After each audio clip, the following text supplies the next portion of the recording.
Powerful people know how to impress others by saying less. When you are trying to impress people with words, the more you say, the more common you appear, and the less in control. The more you say, the more likely it is that you will end up saying something foolish.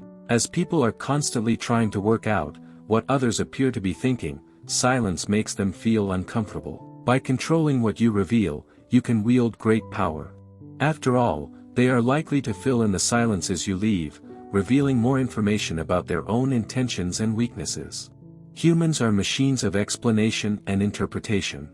They want to know what you're thinking. When you strongly control what you reveal, they can't decipher your intentions, which in turn helps in concealing your intentions. Andy Warhol was an artist who knew exactly how to use this silence to his advantage. When asked in interviews to describe his paintings, he would simply give vague answers to leave room for the viewer to draw out their own perception of the painting, instead of being confined by the artist's perception. Keep your words under control. Be particularly careful with sarcasm.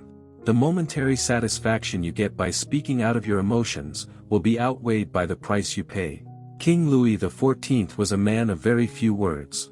His infamous "I shall see" was one of the several extremely short phrases that he would apply to all types of requests. Louis was not like this since he was young. He had developed this habit, as it helped him by giving some time to think of the consequences and benefits of his decisions well in advance.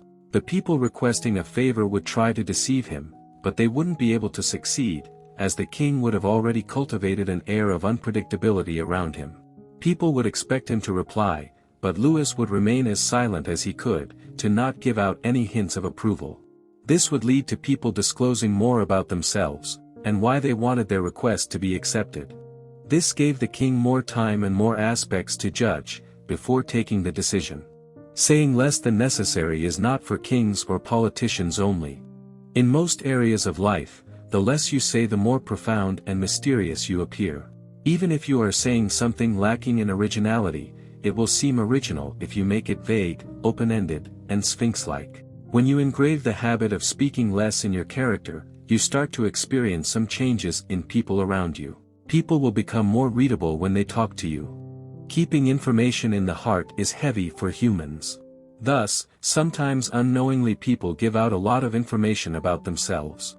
Some people want to share this information willingly to get closer to you, whereas some people slip it out of their tongues by mistake. If you keep giving only short answers and silences, they'll start to feel uneasy about the awkward silence of the conversation, and feel obliged to fill in the gaps. They'll nervously fill the silence with all kinds of comments that will reveal valuable information about them and their weaknesses. The longer you listen, the more others move their lips. As they move their lips, you can understand their real intentions. In your life, there will come times when it is unwise to be silent. Silence can spark suspicion and even insecurity, especially in your superiors. Silence and saying less than necessary must be practiced with extreme caution, and in the right situations.